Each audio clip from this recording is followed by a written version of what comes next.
दोस्तों वैसे तो सुख और दुख दोनों एक ही सिक्के के पहलू हैं। यह भी कहा जाता है कि सुख के बाद दुख और दुख के बाद सुख जरूर आता है। लेकिन दोस्तों आपने गौर किया होगा तो इस कलयुग में अच्छे लोगों के साथ हमेशा बुरा होता है और वह हमेशा दुखी रहते हैं। वहीं दूसरी तरफ जो लोग अज्ञानी, अधर्मी और पापी हैं वे हमेशा खुश रहते हैं और खुशी से जीवन व्यतीत करते हैं। आखिर ऐसा क्यों है? तो दोस्तों आपको बता दूं कि इसका जवाब भगवत गीता में कृष्ण जी ने एक कहानी के जरिए स्पष्ट किया है। तो क्या है वो कहानी और क्यों अच्छे लोगों के साथ बुरा होता है, चलिए जानते हैं। नमस्कार दोस्तों, स्वागत है आपका हमारे चैनल ए डिवाइन में। दोस्तों एक बार अर्जुन जी कुछ पापियों को प्रसन्न देखकर और धर्म की राह पर चलने वालों को दुखी देखकर असमंजस में पड़ गए। फिर क्या? फिर अर्जुन जी पहुंच गए श्री कृष्ण के समीप इस दुविधा को मिटाने के लिए। अर्जुन ने श्री कृष्ण से कहा, प्रभु मेरे मन में एक दुविधा है, क्या आप मेरे इस प्रश्न का उत्तर देंगे? श्री कृष्ण ने बोला, ऐसा क्या प्रश्न है जो तुम इतने व्यथित हो? अर्जुन बोले, हे प्रभु कृपया कर मुझे ये बताएं कि इस संसार में अधर्मी और पापी इतने प्रसन्न क्यों? वहीं दूसरी तरफ जो लोग धर्म की राह पर चलने वाले हैं, सद्गुणी हैं, वे अपना जीवन दुख से व्यतीत कर रहे हैं। क्या आप मुझे बताएंगे कि इनमें इतना भेदभाव क्यों?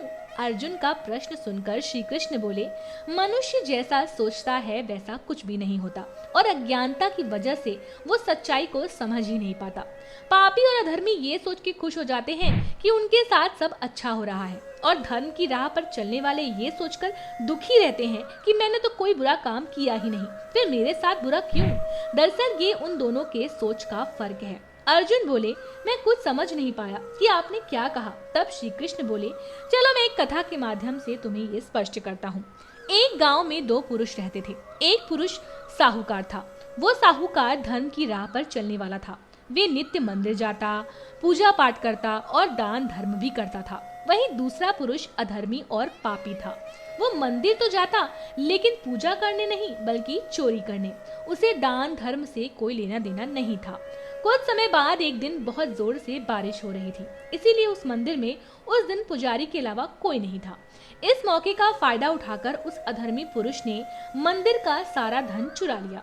वहीं दुर्भाग्यवश वो दानी पुरुष भी वहां आ गया। क्योंकि मंदिर में कोई नहीं था और सारा धन चोरी हो चुका था, इसीलिए मंदिर के पुजारी ने उस साहूकार को ही चोर समझ लिया और चोर चोर कहकर चिल्लाने लगा।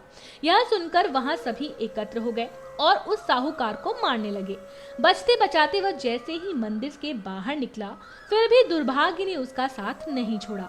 मंदिर के बाहर आते ही उसकी टक्कर एक गाड़ी से हो गई और वह घायल हो गया। लंगड़ाते हुए उसकी मुलाकात उसी अधर्मी पुरुष से हुई।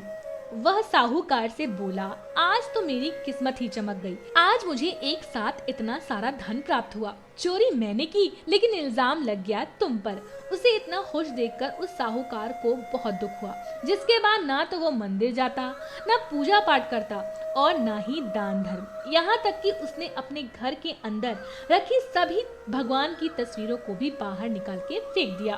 फिर कुछ सालों बाद दोनों पुरुषों की मृत्यु हो गई। दोनों यमराज की सभा में पहुंचे। अधर्मी व्यक्ति को देखकर उसे बहुत गुस्सा आया और उसने यमराज से बोला कि मैं तो हमेशा धर्म कर्म के रास्ते पे चला, उसके बदले मुझे क्या मिला? अपमान और दर्द, और इस अधर्मी पुरुष को सुख और धन। आखिर ये भेदभाव क्यों? तब यमराज बोले, तुम जैसा सोच रहे हो वैसा कुछ नहीं है। मनुष्य को उसके कर्मों का फल अवश्य मिलता है, बस हम उस फल को समझ नहीं पाते। दरअसल जिस दिन तुम्हें गाड़ी से टक्कर लगी वो दिन तुम्हारी मृत्यु का दिन था, लेकिन तुम्हारे अच्छे कर्मों और दान धर्म की वजह से तुम्हें एक नया जीवन प्राप्त हुआ। वहीं दूसरी तरफ उस अधर्मी पुरुष की कुंडली में राजयोग था, परंतु उसके कर्मों की वजह से उसे संकुचित धन ही प्राप्त हुआ। तो अब बताओ क्या सही है और क्या गलत? इस प्रकार श्री कृष्ण ने अर्जुन से ये प्रश्न किया। दोस्तों अगर मैं आपको अपने अनुभव बताऊं तो सबकी तरह मेरी भी लाइफ में बहुत दुख और कष्ट थे और मैं भी अच्छे से कर्म करती थी। मैं भी यही प्रश्न अपने आप से पूछा करती थी कि आखिर मेरे साथ बुरा क्यों होता है। लेकिन धीरे धीरे समझ आने लगा कि भगवान हमारे कर्मों को कभी भी नजरअंदाज नहीं करते। वे कब किस रूप में हमें फल दें वो हम समझ ही नहीं पाते। आपको आपके कर्मों का फल इसी जन्म में अवश्य मिलेगा। दोस्तों प्रकृति हर किसी को अपनी राह चुनने का मौका देती है। अब वो मनुष्य की इच्छा पर निर्भर करता है कि उसे कौन सी राह चुननी है। अर्थात धर्म की या अधर्म की, लेकिन दोनों के फल मिलेंगे जरूर। इसीलिए अपने कार्य को करते जाएं और फल की चिंता बिल्कुल भी ना करें। दोस्तों, अगर वीडियो अच्छी लगी हो तो चैनल पर एक लाइक जरूर मार दें, और अगर आपने अभी तक हमारे चैनल को सब्सक्राइब नहीं किया है तो प्लीज सब्सक्राइब करके जरूर रखें। मिलते हैं किसी और वीडियो में, तब तक के लिए धन्यवाद।